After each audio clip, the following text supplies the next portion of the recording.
La balado-diffusion de cette semaine est une présentation de JN Auto, vente et financement. Voiture presque neuve, plus de 35 véhicules électriques à partir de 50 $ par semaine. Des bornes au Nouveau-Brunswick s'installent. Les propriétaires d'une carte du réseau Flow pourront les utiliser. La Lyonic livre la marchandise et plus encore. Au Royaume-Uni, un projet pourrait obliger les stations-service à installer des bornes de recharge. Le départ de la Prius Prime est un départ canon. Plusieurs pays veulent imiter la France et empêcher la vente de véhicules à essence et au diesel.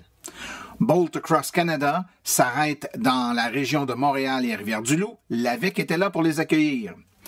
Antoine Lebouc, propriétaire de la compagnie CertaPro qui utilise des voitures électriques pour son commerce, nous donne une entrevue.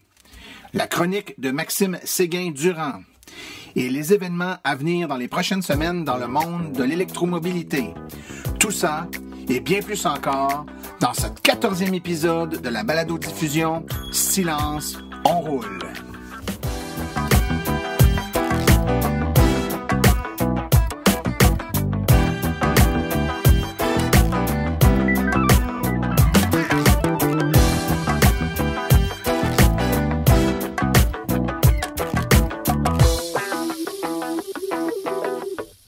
Bonjour tout le monde, mon nom est Martin Archambault, administrateur et webmestre de l'Association des véhicules électriques du Québec.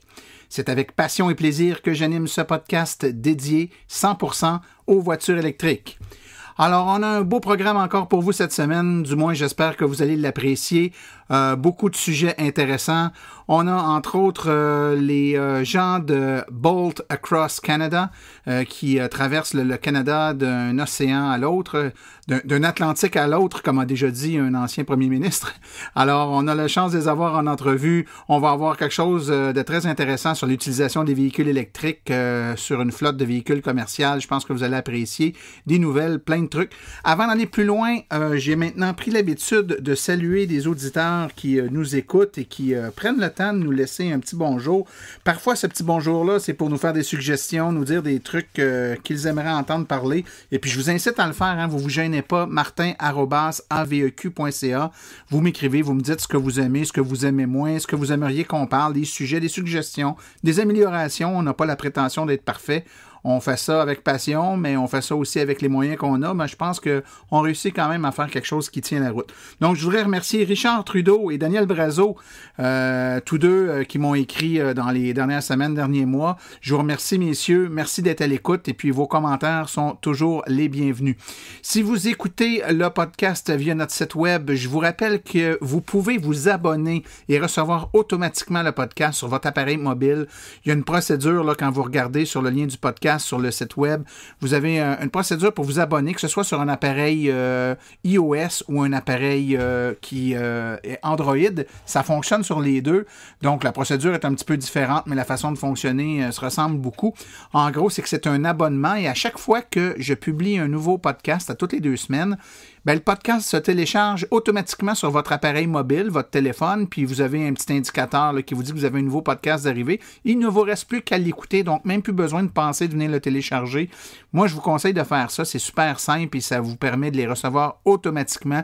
Plusieurs personnes le font. Plusieurs centaines de personnes sont abonnées au podcast. Je trouve ça bien intéressant là, de voir que l'écoute est là et les gens sont au rendez-vous.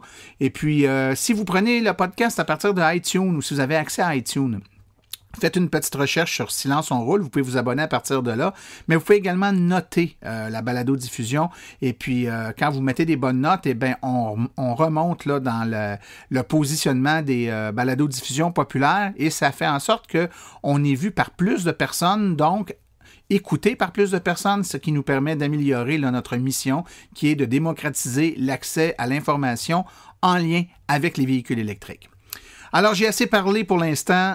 Place aux nouvelles et aux actualités dans le monde de l'électromobilité.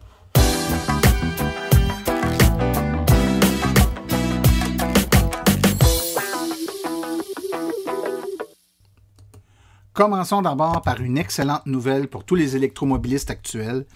Eh bien, on a appris dans les dernières semaines que des bornes de recharge rapide vont s'installer graduellement au Nouveau-Brunswick avec un réseau de recharge public, un peu, je dirais, à l'image de ce qu'on a ici avec le circuit électrique. Ça va s'appeler au Nouveau-Brunswick le réseau branché. C'est un réseau qui va être entièrement accessible aux membres du réseau Flow, et puisque les membres du réseau Flow peuvent utiliser la carte du circuit électrique, bien également aux membres du circuit électrique. C'est un réseau qui va être initialement composé d'une dizaine de bornes de recharge rapide qui vont être installées à des intervalles d'environ 65 km tout le long de l'autoroute transcanadienne de façon à former un corridor qui va traverser la province. Et il va y avoir aussi des bornes de niveau 2 là, dans les municipalités partenaires. Donc, ces 10 bornes de recharge sont supposées être en fonction d'ici la fin du mois de juillet. Donc, c'est déjà en train de s'installer. Plusieurs sont déjà là. Puis, le réseau va être interopérable avec Flow, comme je disais, et le circuit électrique. On va pouvoir activer les bornes puis payer la recharge en même les cartes là, du réseau Flow ou encore du circuit électrique. Le réseau offrira la même qualité de service que sont habitués les membres du réseau Flow du circuit électrique avec une ligne téléphonique 24/7 offerte aux usagers. Évidemment, vous comprendrez que c'est AD Énergie qui fournit les bornes pour le réseau Flow, qui va également fournir les bornes de recharge pour le circuit du Nouveau-Brunswick qui va s'appeler le réseau branché. La compagnie Tesla va construire une énorme batterie en Australie. En effet, le PDG Elon Musk a remporté contre des dizaines de concurrents pour construire la plus grande batterie du monde. C'est une gigantesque batterie au lithium-ion qui servira de secours d'urgence pour l'Australie du Sud qui est souvent touchée par des pannes. Et selon les ententes au contrat, Tesla doit livrer la batterie de 100 MW dans les 100 jours suivant la signature du contrat. Sinon, comme une pizza bien connue, ça sera gratuit. Et maintenant, restons toujours avec Tesla.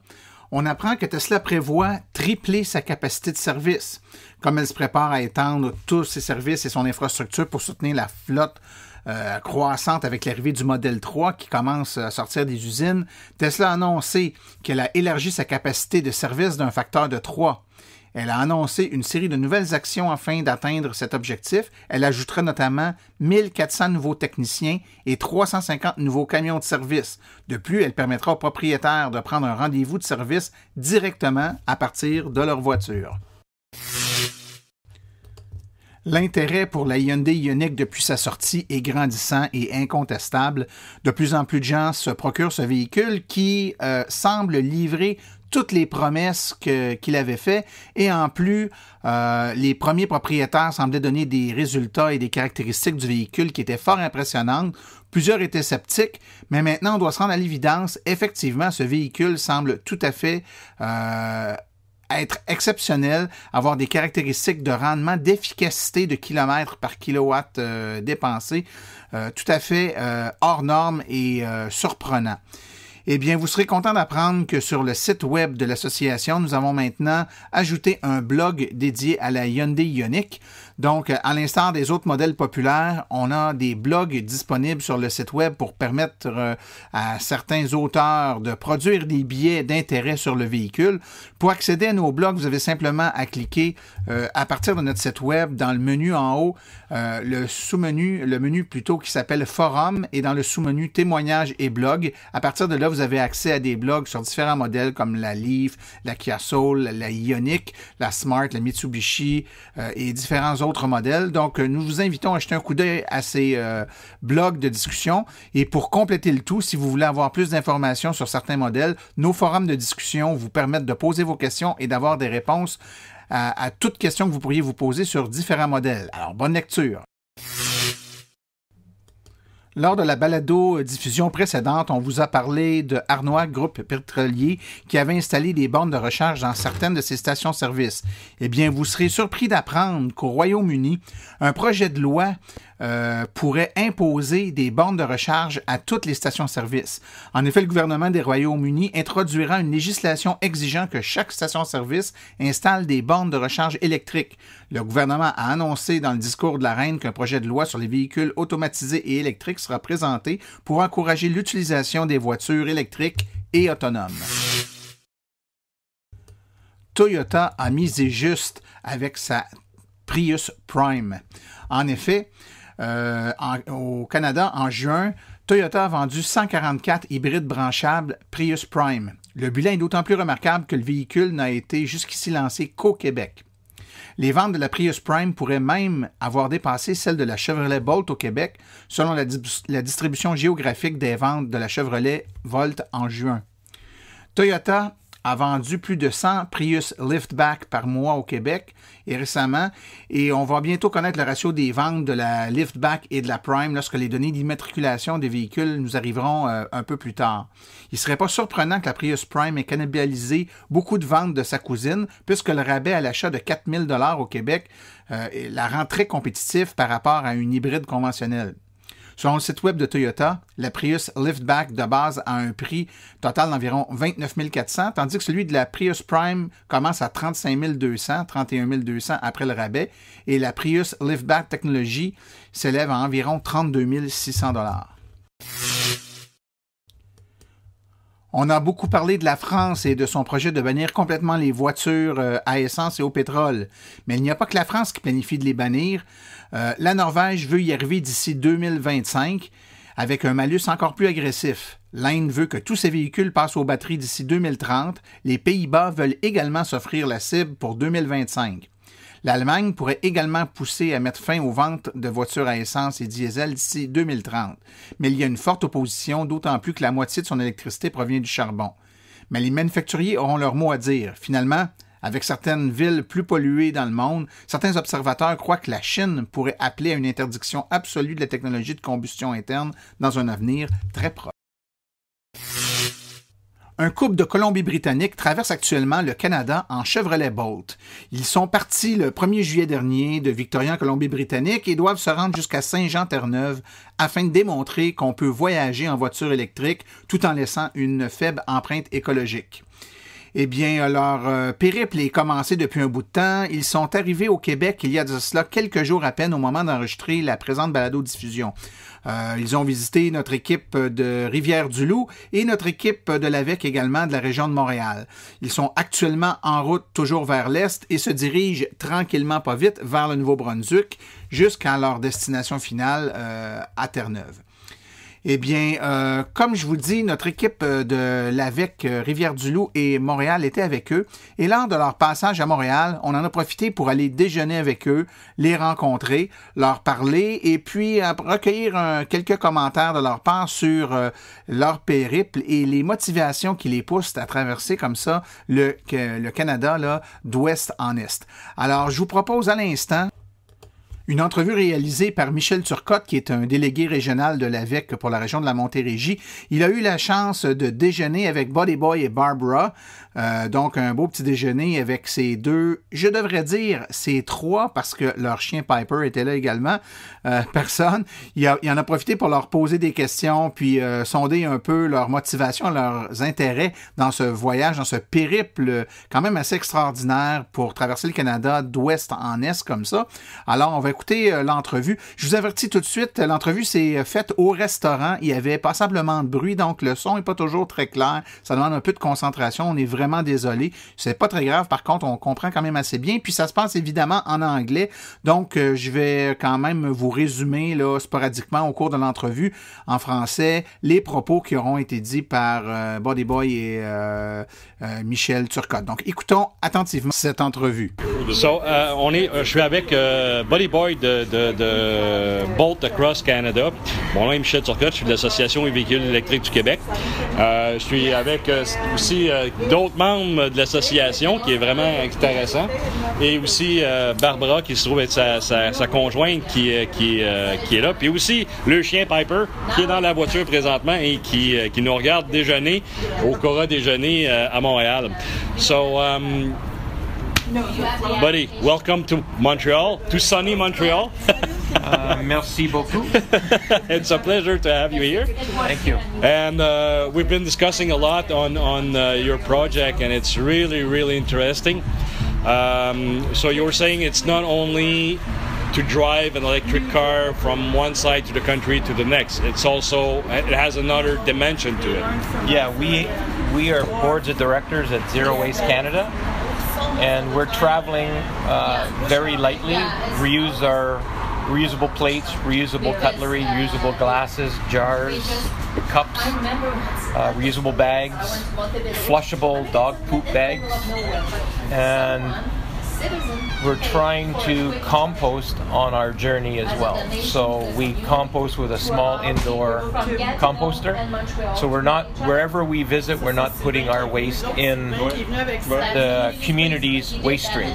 We'll take care of our waste by lowering our waste footprint. That's zero waste. Okay.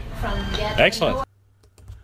Alors, on a ici Buddy qui nous a expliqué que le voyage, le périple à travers le Canada, c'est pas seulement une histoire de rouler électrique. Oui, c'est une partie de ça, une partie importante, mais en tant que fondateur de Zero Waste Canada, là, Zéro Déchet Canada, pour eux, c'est important de voyager de façon écologique. Donc, ils se promènent avec la coutellerie, des verres, plein de trucs qui nettoient pour pas salir et jeter de déchets là où ils visitent. Ils ont un petit composteur qui traîne avec eux. Même les déchets produits par le chien sont récupérés. Alors, ils s'arrangent là, pour partout où ils passent, pour laisser le moins d'empreintes possible et démontrer qu'on peut voyager, se déplacer et limiter les déchets que l'on produit. So, there's no waste. I've seen that you're in your car, you've got a composter. It's an electric composter that you bring with you. It's turning vegetable waste into really some nice dry compost. It's really nice. Where is that coming from? It's a company called Food Cycler in Mississauga, Ontario. It's about the size of a bread maker for your kitchen counter. Many people want to compost, but they have no place for a home composter. We see the carbon footprint for home composting greatly reduced. So now people can compost inside their house in the wintertime. That composter will also do chicken bones and avocado pits and hard things. And it's so when we come to a hotel, we'll bring it in, we'll run it for 4 hours, and it's about a 4-hour cycle. Okay. And it basically reduces our carbon footprint, not just at the tailpipe, but from our consumption. And so we buy differently, we shop differently, and we try to produce as little waste as possible on this trip. Michel leur a ensuite demandé des informations sur le composteur portatif qu'ils avaient dans le véhicule. Alors, Buddy a expliqué que le composteur en question, qui est de la grosseur à peu près d'un petit four à pain qu'on met sur notre comptoir de cuisine, est capable là, de faire un cycle de compostage à une vitesse, sur un cycle d'à peu près 4 heures. Donc, lorsqu'ils arrêtent à l'hôtel, par exemple, pour dormir, ils entrent le composteur dans la chambre d'hôtel pour le brancher. Leurs déchets compostables sont mis dedans. Ça peut tout composter lorsqu'un composteur maison fait, y compris les os de poulet, des trucs comme ça.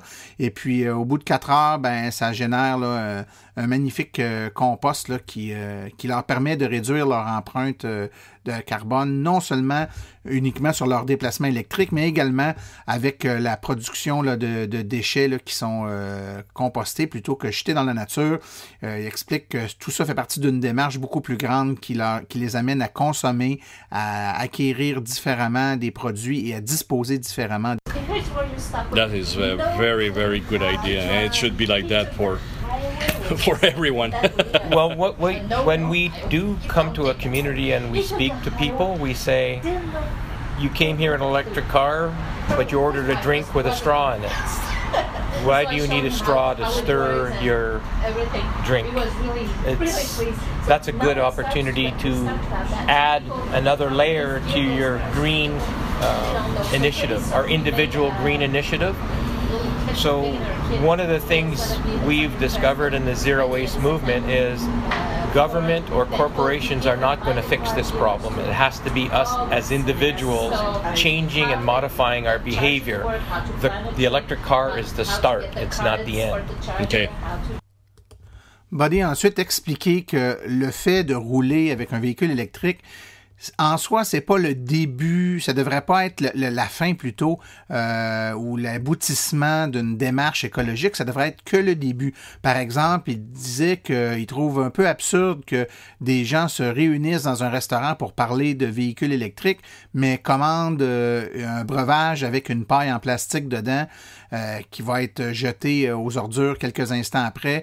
Selon lui, on n'a pas besoin de paille pour boire un breuvage, donc il faut essayer de voir un peu plus large et un peu plus loin que seulement le mouvement de rouler électrique comme étant un statement pour affirmer notre désir de faire attention à l'environnement dans lequel on est, mais de regarder plein d'autres éléments comme ceux-là, qui sont des éléments de consommation et qui, force est d'admettre, ça ne sera pas le gouvernement qui va faire quelque chose pour ça. Le gouvernement peut mettre des lois en place pour nous aider à acheter des véhicules électriques, mais pour ce qui est de la consommation au quotidien, des petits objets, des petites choses qu'on se procure ou alors qu'on jette et que c'est complètement inutile, ben ce changement-là doit commencer par le citoyen et non pas par une intervention gouvernementale. Thank you. Whose idea was that? To come in the car, electric? To go across the country in an electric car. That was your idea? Both my partner Barb and we're selling our business. We own a recycling business in Gibsons, British Columbia. Gibsons is where they filmed the Beachcombers. A lot of people would remember the Beachcombers. Absolutely, yes. And the business is a labor of love, and we're selling it, and it's a good way to detach because it's emotional. Absolutely. So the trip was an opportunity to put ourselves in a new electric vehicle because our business used 2 electric Ford Transits for picking up our recycling in our community, and those go with the business. So we've been driving 2 electric cars for 5 years now. We have 2 level chargers in our recycling depot. We've always had them there for 5 years, and so the cars are go with the business. We needed a new car. We got this one, and we thought if we stay here, it's going to be sad. We're going to see our business go off to somebody else. So it's an opportunity to break, go travel, see Canada, see my home province again, and I grew up here, so it's just an opportunity to try something new and promote more people to get into electric vehicles.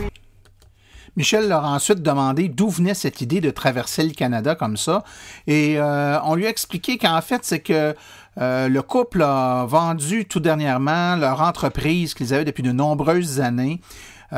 Puis dans la transaction, l'entreprise et tous les avoirs qui comprenaient entre autres 2 voitures électriques avec les chargeurs puis tout ça ont été vendus.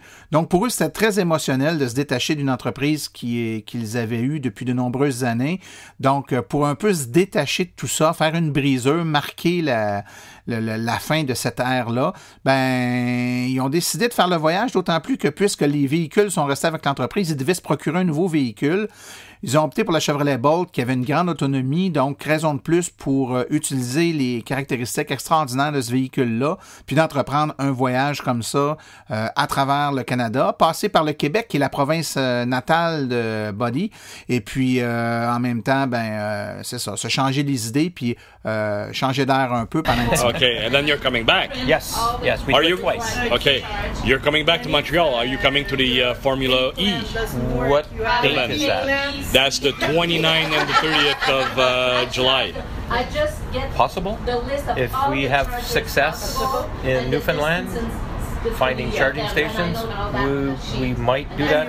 Our kids live here, so, and it's another opportunity to have a Labatt 5 ans. Excellent. Well, we're looking forward to see you again at the end of the month. Yes. And thank you very much for the interview. And we hope you get a lot of good experience throughout your trip. Okay, thank you very much. Merci beaucoup. Thank you. Finalement, Buddy a expliqué qu'il va, une fois rendu complètement à l'est du pays, il va devoir revenir, évidemment, donc faire le chemin inverse, repasser par la région de Montréal, qui s'est peut-être arrêté à la course de Formule E, si jamais là, le délai, le temps de recharge pour se rendre au bout puis revenir le permet. Il sera de retour pour assister à la Formule E et peut-être prendre une petite Labatt 50, a-t-il dit en riant. Donc, on lui souhaite la meilleure des chances. Merci à lui d'avoir pris le temps de discuter avec nos gens ici à l'AVEC. Et puis, espérons que d'autres initiatives comme celle-là sensibiliseront le public à l'importance à la fois de rouler électrique et de faire attention à cette belle planète sur laquelle on roule. Alors, on prend une petite pause publicitaire et on vous revient tout de suite après avec la suite du podcast.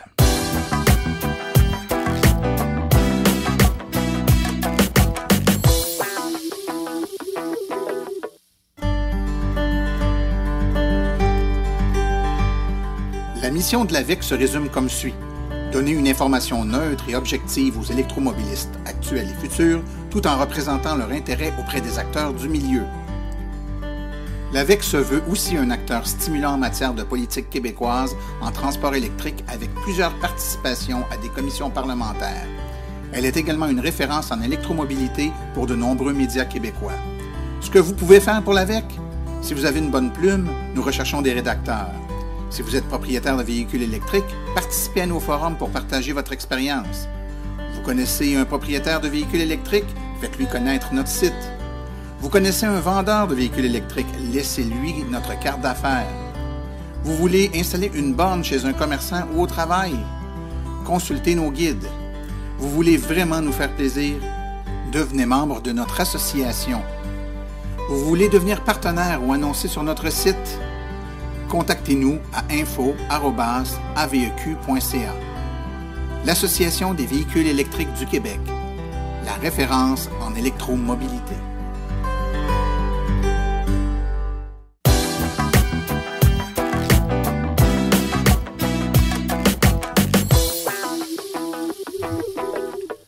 Alors, je suis en compagnie de M.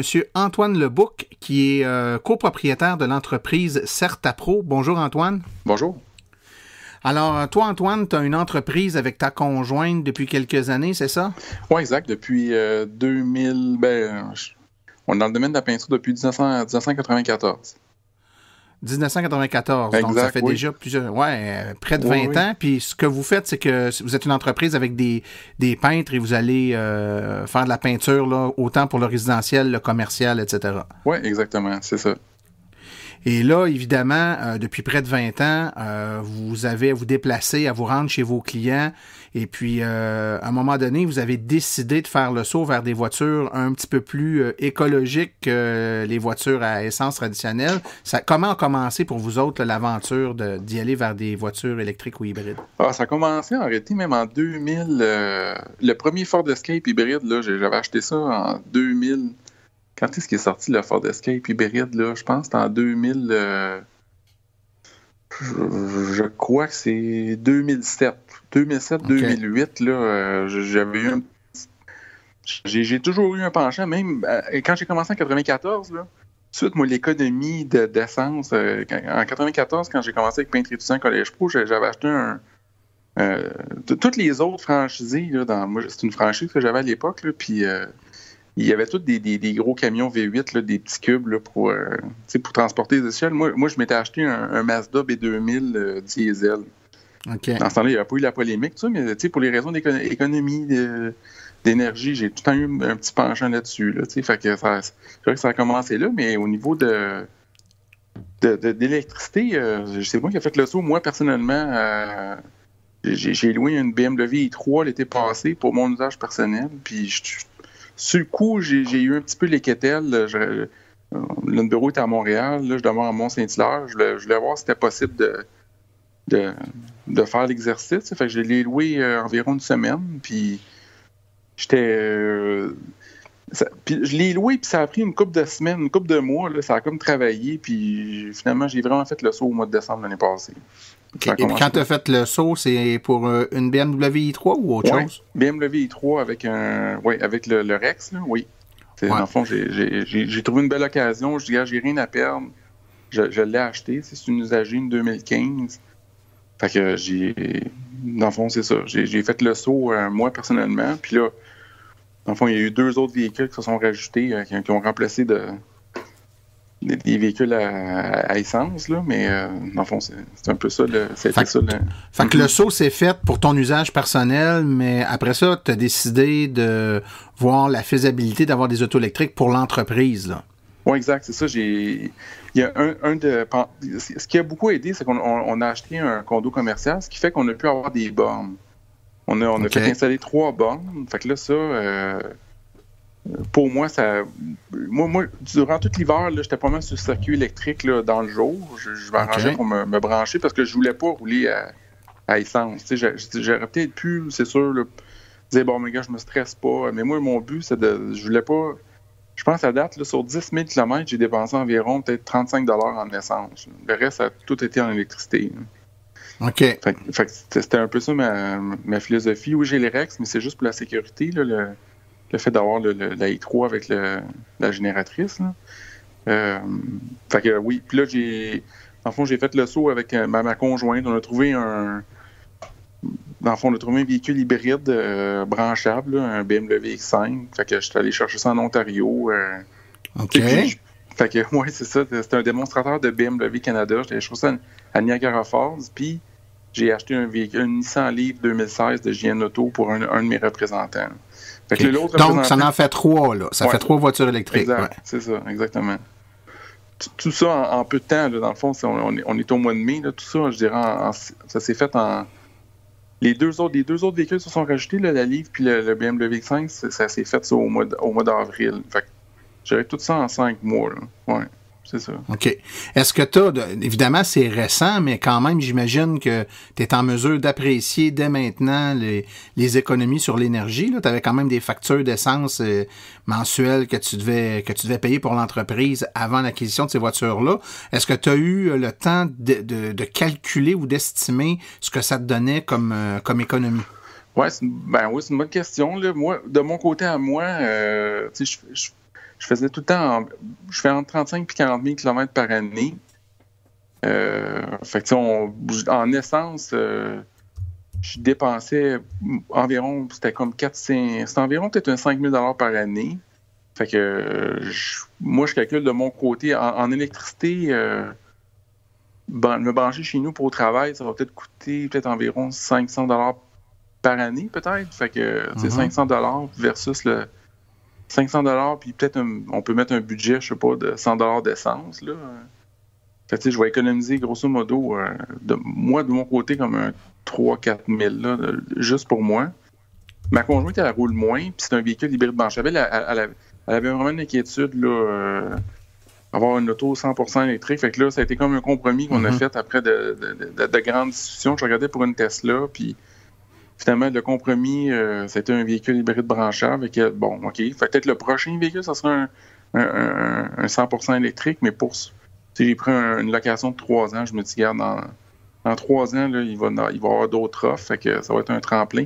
Puis pour elle, de son côté, on va peut-être économiser par année entre 1 000 et 2 000. Puis pour le vendeur, lui, c'est peut-être... Ça coûtait en essence, ça coûtait par mois, il fait environ 25 000 km par année. Fait que ça devait coûter environ peut-être par année, peut-être 3 000 $ d'essence. Là. Fait que, encore là, c'est toujours environ... Je calcule tout le temps environ 500-600 $ par année, là, par véhicule en électricité. Fait que là, lui... Fait que total, en grosso modo, je pense qu'on va sauver à peu près comme 5-6 000 par année. OK.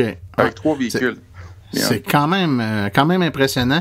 Écoute, la question qui nous revient souvent parce que il y a d'autres entreprises qui ont fait le choix de se retourner vers les autos électriques. Il y a les très connues voitures de livraison de Saint-Hubert, certaines concessions. Je pense que celle de Saint-Hyacinthe, entre autres, qui a fait le tournant pour des véhicules de livraison 100% électriques. Il y en a d'autres. Je sais qu'il y a des tailles express, il y a des pharmacies. Il y a toutes sortes d'entreprises qui ont décidé de faire le saut. Mais la question qui nous est souvent posée, c'est que les gens... craignent du fait de changer pour une voiture électrique, ça les restreigne dans leurs déplacements, puis ça limite, je dirais jusqu'à un certain point, l'expansion géographique de l'entreprise, parce que ça va limiter l'entreprise à des déplacements sur des plus courtes distances, où ça va demander une réorganisation du temps de déplacement qui va être peu compatible avec le fait que quand on travaille, le temps, c'est de l'argent, fait qu'on on veut quand même que ça soit efficace. De votre côté, est-ce que vous avez remarqué que ça devenait un handicap ou que ça pouvait nuire au développement de l'entreprise? Ben, c'est ça, c'est que moi, étant donné que là, je suis à mon compte, puis je l'ai expérimenté avec la BMW i3, cet hiver, oui, c'est vrai que je m'arrangeais pour dîner dans les places où il y avait des bornes. Tu sais, je me cassais un peu la tête, là. Fait que là, je me suis dit, je voudrais pas imposer ça à un employé, tu sais, fait que c'est pour ça que ça a été comme le statu quo cet hiver, mais quand on a acheté notre condo commercial, on a pu faire installer des bornes. Tu sais, tout de suite, j'ai fait installer 3 bornes, on n'y est pas, puis le truc, c'est vraiment que l'employé, il faut qu'il parte sa journée avec la batterie pleine. Fait que, tu sais, avec la livre, il y a quand même 200 km, tu sais, quand il passe sa journée, là. Fait que faire 200 km, tu multiplies ça par 5, ça fait 1000 km par semaine. Si tu travailles 5 jours, 200 km fois 5 jours, ça fait 1000 km qu'il peut faire par semaine. Puis tu multiplies ça par à peu près 48, ça fait 48 000 km. Fait que c'est sûr qu'il est correct. T'sais. Il n'y a pas de problème. Puis là, ça fait 1 mois qu'il l'a. Donc, mais c'est ça, le truc, là, ce qu'on a réalisé, c'est qu'il de toute façon, c'était dans sa routine, lui, de cet employé-là. Il passait toujours 1 heure ou 2 en fin de journée, puis 1 heure ou 2 au début de la journée au bureau. Fait que, tu sais, il est correct. À date, c'est arrivé, je pense, il a dépensé 2 piastres, je pense, sur le circuit électrique. Fait que, okay. Mais le meilleur conseil que je peux donner à une entreprise, c'est vraiment de s'assurer d'avoir des bornes. Il faut qu'il y ait une borne au milieu de travail. C'est ça. De la recharge, effectivement. Puis il faut dire que vous autres, la nature de l'entreprise fait que, bon, tu te déplaces pour une job, tu arrives sur la job, j'imagine que tu es là pour la journée ou à tout de moins une demi-journée. C'est pas comme quelqu'un, une pharmacie qui fait la livraison, part de la pharmacie, va jusqu'à une maison, tu es là 1 minute, puis tu reviens à la pharmacie, puis tu repars dans quelques minutes. Après, tu es tout le temps en déplacement. C'est des courts déplacements, mais fréquents. Vous autres, ça peut être des déplacements peut-être un petit peu plus longs, mais pour plus longtemps, j'imagine? Pour un client, peut-être ça dure peut-être 1 heure ou 2. Fait que, mais le truc, c'est que, encore là, pour les véhicules de livraison, là, selon moi, c'est ça l'idée, c'est que plus tu vas venir au bureau, plus tu vas pouvoir te brancher. Fait que plus que ça va fonctionner, c'est ça l'idée. Fait que même pour une compagnie de livraison de pizza, là, l'employé qui rentre, même s'il rentre 15 minutes, il se branche 15 minutes. Ben, l'idée, là, c'est pas de dire je vais me brancher, quand il met de l'essence, je vais faire le plein. Même si tu augmentes de 10 15 mais tu l'as eu. Des fois, tu vas revenir au bureau ou au restaurant, tu vas tout le temps monter tout le temps un petit peu, tu sais, fait que c'est ça l'idée. Tu vas consommer, tu vas t'en aller, mais tu vas revenir. Fait que, tu sais, c'est de tout le temps se brancher, puis c'est tellement vite de se brancher, ça prend 10 secondes. Ben, écoute, c'est pas mal intéressant ce que tu racontes là. Avez-vous des projets d'expansion puis de peut-être ajouter des voitures à la flotte ou votre entreprise, par le nombre d'employés limité? Oui, c'est ça. Nous, on a deux représentants. Il y en a un qui a déjà son véhicule électrique, puis l'autre, ben, là, c'est une location. C'est un Honda CR-V, puis la location finit dans 2 ans et demi. Fait que oui, c'est sûr que c'est sûr et certain que son prochain véhicule, il sera pas à essence. Là. Fait que, mais là, pour le moment, je vais comme... J'expérimente ça avec un représentant, puis à date, ça va bien. Fait que, tu sais, mais oui, c'est sûr que c'est comme un non-sens de continuer avec des véhicules à essence. Un coup, tu as connu l'électricité. Non, c'est pas... tu parles à un convaincu. Moi, je suis convaincu, je suis bien d'accord avec toi. Ouais. Puis même fois, tu sais, ça me ferait plaisir il pourrait partager ce que je dis. Non, regarde, c'est apaisant de conduire un véhicule électrique, tu sais. C'est déjà qu'on est stressé au travail, puis fait que, tu sais, le fait de conduire un véhicule électrique dans le silence, tu sais, entre 2 clients, ça peut juste être positif. Hein. Tout à fait. Ben, en fait, ce que tu racontes là, je te cache pas que la majorité des gens à qui on parle, qui ont fait la transition pour le commercial, disent exactement la même chose que toi. Là, ils n'y voient que du positif. Puis évidemment, dans le cas du travail, on a souvent une excellente idée des déplacements quotidiens, des besoins en autonomie matin, soir ou tout au courant de la journée. Dans le cas, on est dans un type d'entreprise qui a des déplacements fréquents. Donc, le choix de la voiture a juste à être en concordance avec le type de déplacement qu'on a à faire, puis il n'y a vraiment pas de problème. Puis plus on fait de déplacement, ben plus il devient avantageux de toute façon de prendre peut-être une voiture qui coûte plus cher parce qu'elle a une plus grande autonomie, mais ce qu'on sauve en essence vient compenser le déplacement. Moi, l'exemple que je donne, on a un bénévole à l'association qui est venu nous donner un coup de main à quelques reprises. Lui, il est sur la route, c'est un représentant sur la route, il fait des longues distances. Là, on s'entend, il part de la région de Montréal, puis il va aller revirer là, des trucs comme en Abitibi, puis bon, tu sais, il est la journée dans son auto. Alors lui, écoute, sa facture d'essence annuelle, tu veux pas la connaître, là, ça n'a aucun bon sens. Puis il roulait avec une voiture assez luxueuse parce que assis dans une voiture à longueur de journée, tu vas avoir du confort un peu, tu sais, il est représentant sur la route. Lui, il avait une grosse Lexus qui a changé pour une Tesla, et puis juste le fait de passer d'une voiture à essence à une voiture électrique, pour lui, une Tesla, c'est une économie d'argent. Fait que c'est juste pour dire, la plupart des gens ont la perception qu'une Tesla, ça coûte cher et que c'est impossible à rentabiliser. Mais quelqu'un qui fait 500 km par jour ou 400 km par jour, 2-3 fois par semaine, c'est pas trop long que tu le rentabilises, même quand la voiture coûte cher. Fait que dans le fond, c'est de prendre le modèle de véhicule adapté à nos besoins. Si on fait 50 km par jour, la Tesla, c'est peut-être overshoot. Mais si on en fait plus de 1000 km par jour, ben c'est peut-être le bon véhicule, puis l'économie d'essence qu'on va faire va compenser le coût d'acquisition. Ah oui, tout à fait. Là. Ben oui, c'est sûr. Moi, j'avais un Touareg diesel. Fait que je suis tombé avec une BMW 3. C'est pas mal plus petit. Mais j'avais ça, ce gros véhicule-là. C'était juste pour nos sorties familiales la fin de semaine ou l'été. Fait que j'ai dit, j'ai pas besoin de rouler, j'ai pas besoin d'avoir un gros véhicule de même au quotidien pour aller voir mes clients, tu sais. Fait que c'est pour ça que dans le fond, là, ma conjointe, c'est elle maintenant qui a le véhicule familial, qui est hybride branchable. Fait que c'est ça c'est des beaux compromis. Ben oui. Ouais, je trouve ça bien intéressant. Ben oui. Ben écoute, je te remercie beaucoup d'avoir pris le temps de nous parler de ça aujourd'hui. Antoine, c'est vraiment gentil. Puis je pense que ça peut rassurer là bon nombre de personnes qui ont des entreprises, que ce soit des petites, moyennes ou grandes entreprises, qui pensent faire l'acquisition de véhicules électriques pour leur flotte de véhicules. C'est faisable, c'est viable.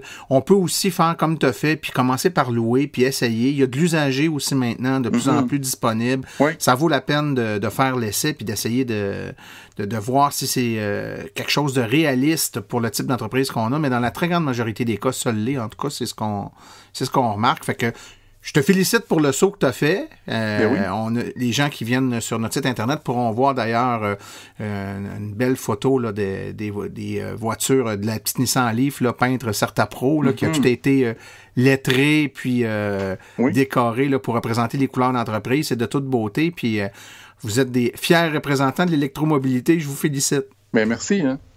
Ben merci beaucoup pour l'entrevue. Bonne fin de journée. Merci. Bye. Restez des nôtres tout de suite après cette petite pause publicitaire. On poursuit avec la chronique de Maxime Séguin-Durand.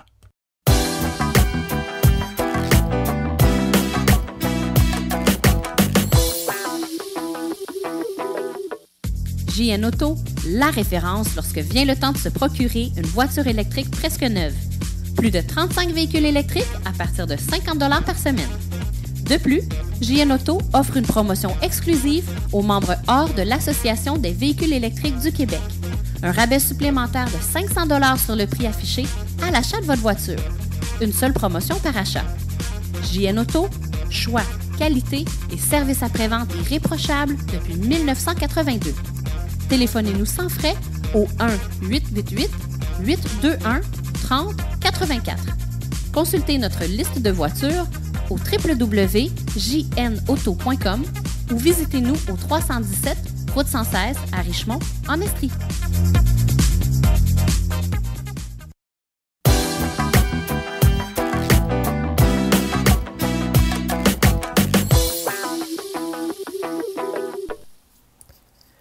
Bonjour à tous. Lors de ma dernière chronique, il y a maintenant 1 mois, on a commencé à aborder la question de la pollution. On a conclu que les voitures électriques sont loin d'être une panacée environnementale, mais que c'est pas vraiment pour les raisons qu'on entend le plus souvent, soit que les batteries seraient tellement polluantes.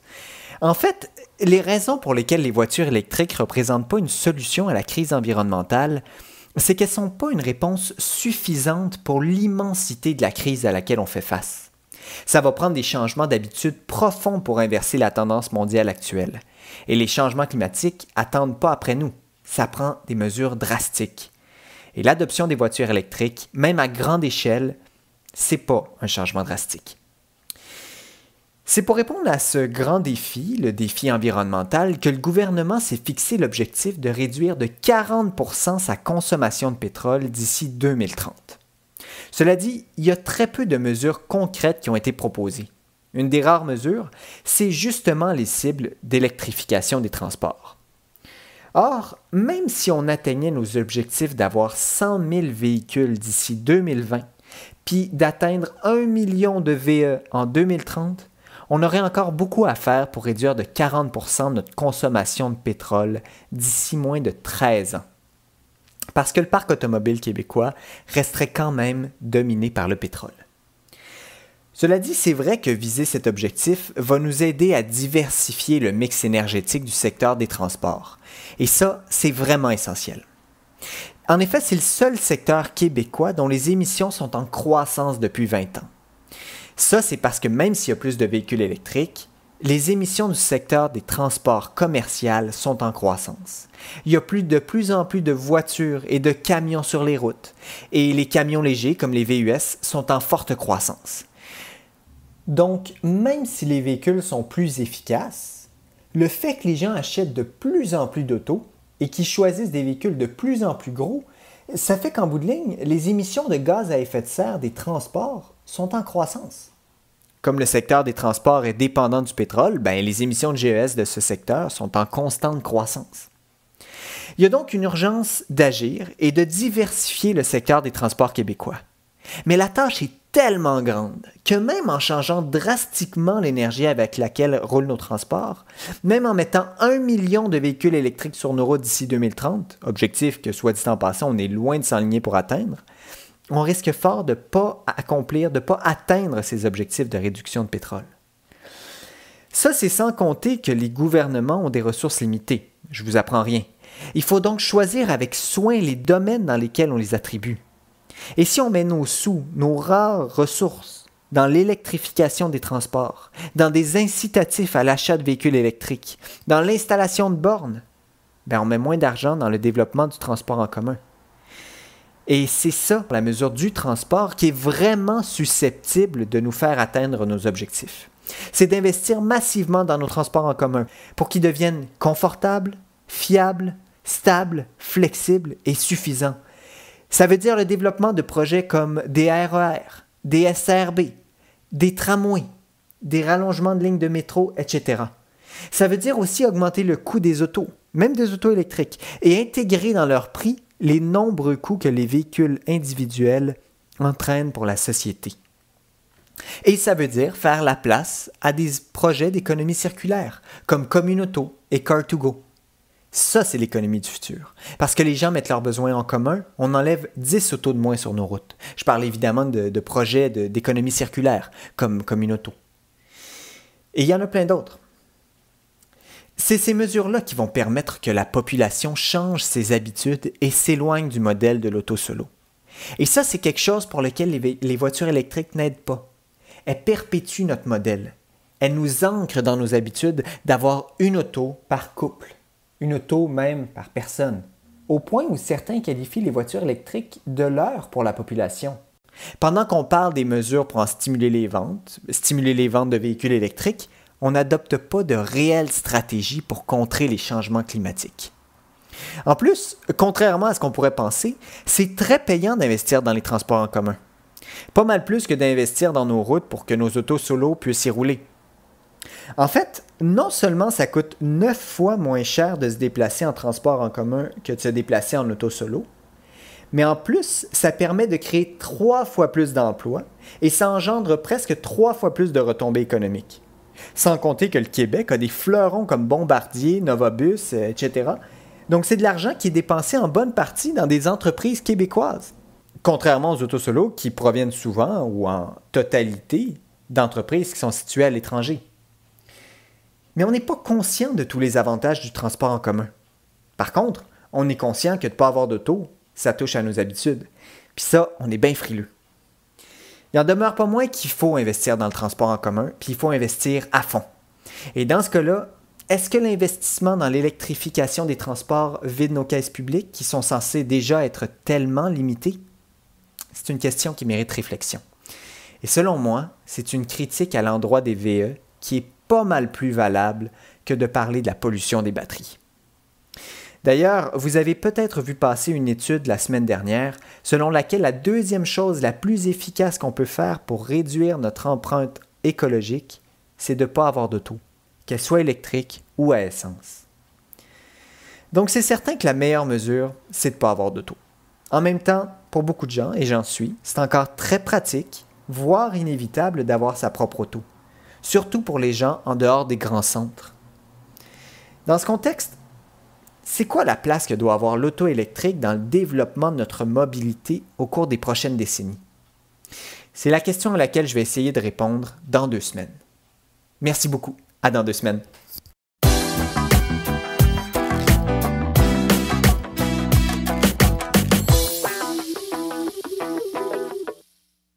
Voici les événements à venir dans le monde de l'électromobilité pour les prochaines semaines.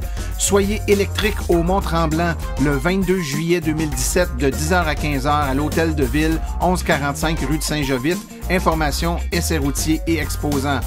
Toujours le 22 juillet de 10h à 16h, essais routiers à Témiscouata-sur-le-Lac, au 635 rue Commerciale Nord, de l'information et des essais routiers. Le 22 juillet 2017, il y a l'événement L'Assomption en fête voiture classique avec un volet de voitures électriques. Passez voir nos bénévoles, entendre parler de véhicules électriques. Ensuite, le 29 et 30 juillet 2017, c'est le championnat de Formule E à Montréal en circuit urbain autour de la Maison Radio-Canada. Vous allez en entendre parler partout à la télévision. Manquez pas ça, venez voir les plus grandes voitures de Formule E compétitionner dans les rues de Montréal. Le 5 août 2017, c'est le week-end des anciennes à Rimouski, kiosque d'information et essais routiers.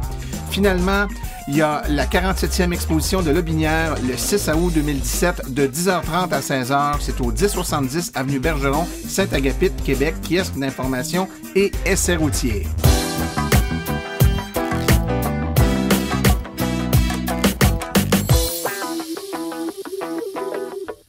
Ceci conclut la présente balado-diffusion. L'AVEQ remercie tous les collaborateurs, particulièrement aujourd'hui M. Michel Turcotte pour son entrevue avec les gens de Bolt Across Canada, M. Antoine Lebouc de Certapro, ainsi que Maxime Séguin-Durand pour sa chronique. La production ou la diffusion de l'émission est permise, mais l'Association des véhicules électriques du Québec aimerait en être avisée. Toutes les questions concernant l'émission peuvent être envoyées à l'adresse martin@aveq.ca. Pour toute question générale regardant l'électromobilité ou l'association, veuillez plutôt écrire à info@aveq.ca. Pour vous renseigner et avoir accès à toute la documentation de l'AVEQ, visitez notre site web au www.aveq.ca. Je vous rappelle que sur notre site web, afin de vous faciliter la tâche, vous avez accès aux archives de nos balados, ainsi qu'à des hyperliens vers les sites web mentionnés dans l'épisode d'aujourd'hui, le tout directement au www.aveq.ca/silence. Mon nom est Martin Archambault. Et d'ici la prochaine balado, j'espère que vous attraperez la piqûre et direz vous aussi, silence, on roule.